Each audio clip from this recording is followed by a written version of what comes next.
Upgrading your car stereo is easier than you think. First, we need to make sure you have all the accessories you'll need to install your new car stereo. Consult your vehicle's manual for cautions and warnings about the battery and safety. Disconnect the battery terminal.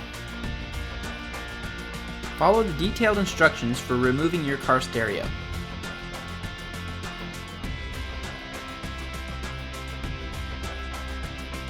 Use the instructions for your specific vehicle to prepare the dash kit for mounting.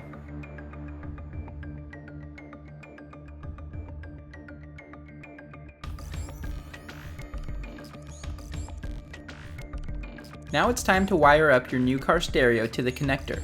The Scosche connector allows you to easily connect your new stereo to the factory wiring.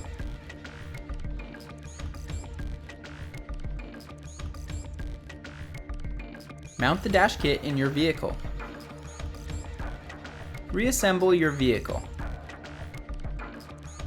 Enjoy your new system.